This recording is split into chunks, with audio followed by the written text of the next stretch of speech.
Great question. Why was Mark placed after Matthew?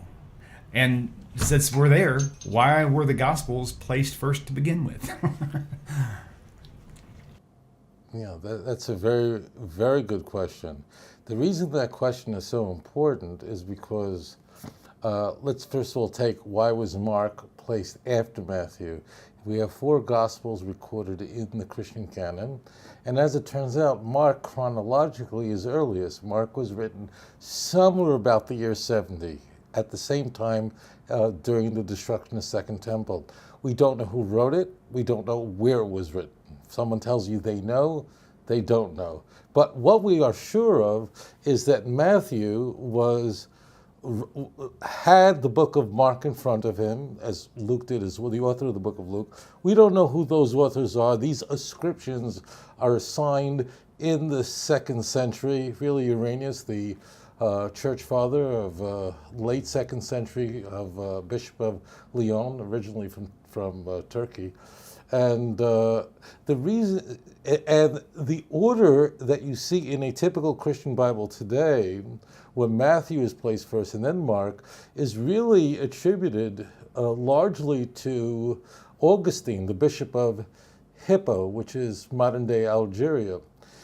And if you stop and think about what would have happened if Mark would have been first, again, we know Matthew is writing after Mark because almost virtually all of Mark is in the book of Matthew verbatim. Moreover, Luke also is using the book of Mark, and both of them are using another source called Q, because Matthew and Luke share fewer than 300 passages verbatim. We've lost that source.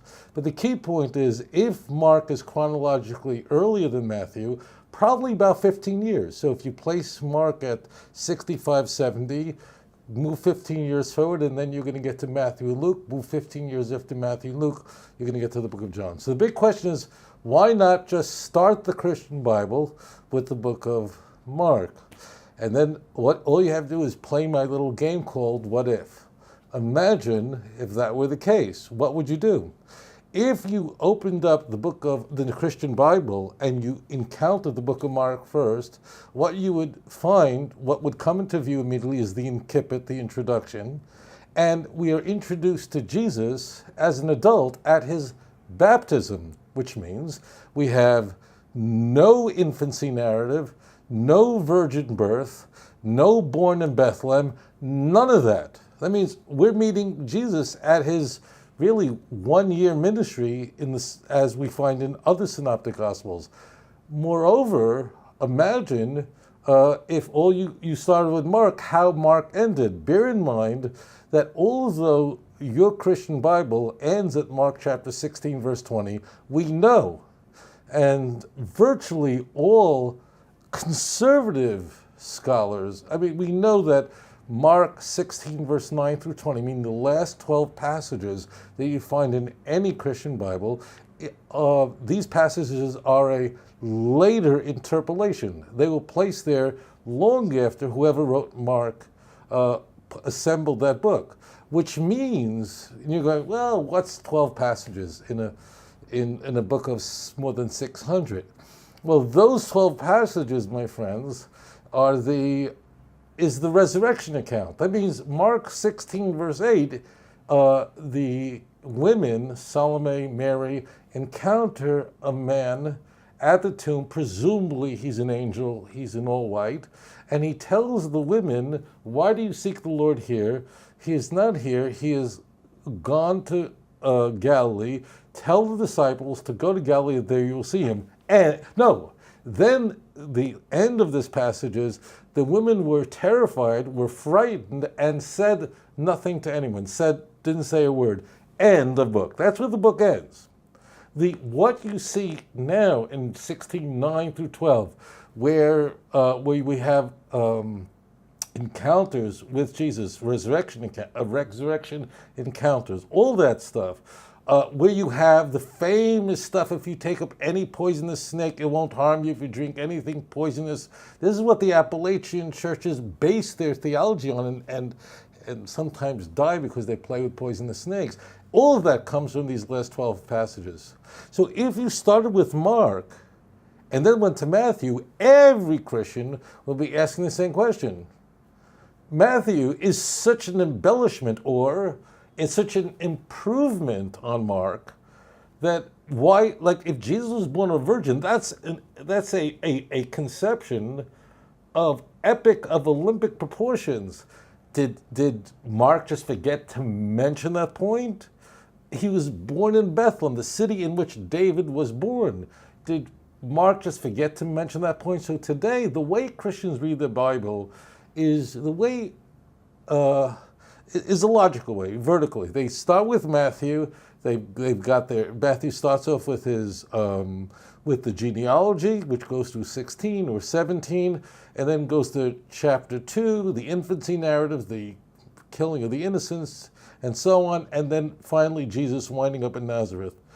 So therefore, what happens is people read through Matthew and go, okay, and they have this great account at the end. When I say great, Matthew is a gripping book, make no mistake about it, and it is the Gospels that are most meaningful to Christians in general.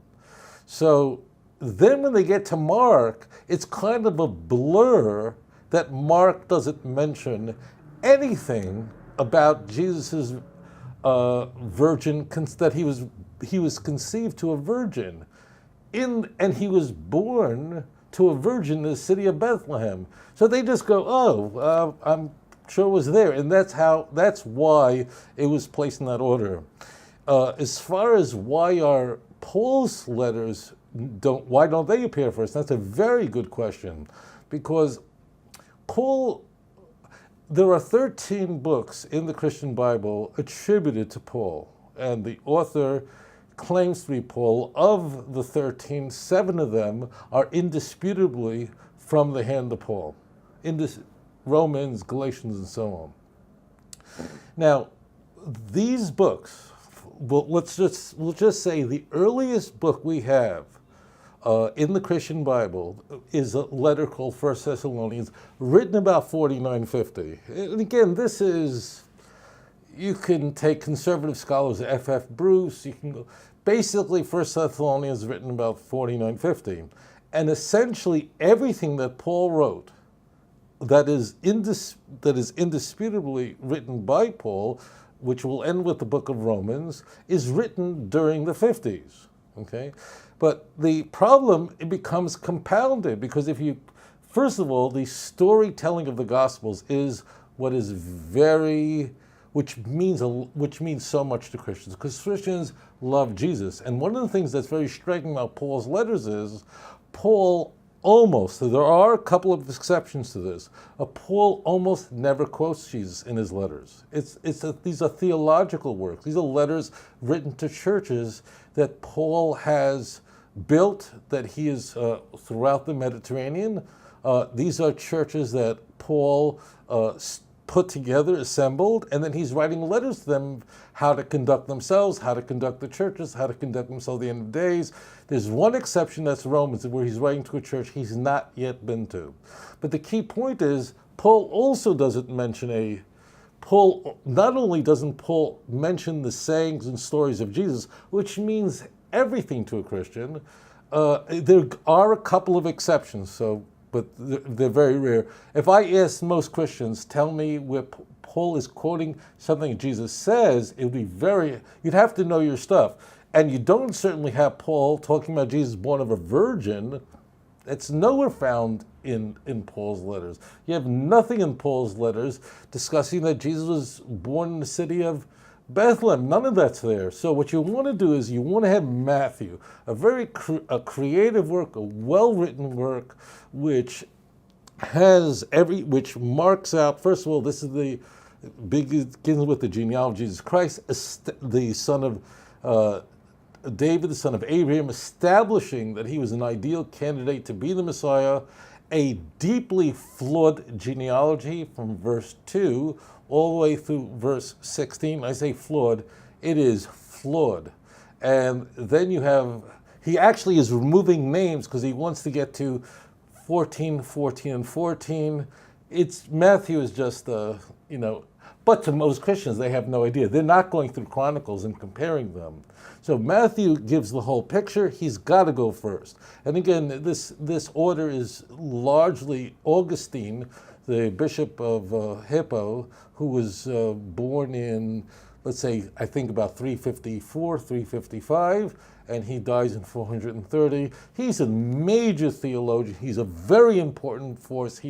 Plays a very important role in 393 at a very important conference. He shapes the thinking that would eventually certainly have the greatest impact on Calvin and so on. I mean, and incidentally, one other point should be made. It's only in 367 that we have the Bishop of Alexandria, who is the first person to ever provide us a list of the 27 books of the Christian Bible that we now have. I know this will surprise listeners, but of course we have Matthew, Mark, Luke, and John mentioned by Irenaeus at the end of the second century, let's say about the year 180.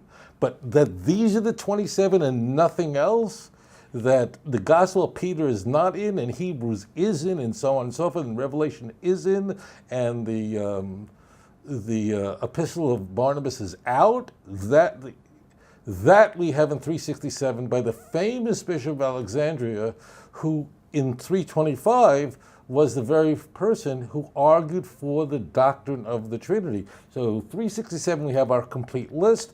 It's 27 books, which is very cool to Christians because it's 27, and what's 27? It's 3 to the power of 3, the Trinity, perfect. And so that's why Matthew has to go first. If Mark went first, every thinking Christian would go, where did Matthew get this information from? I don't know love.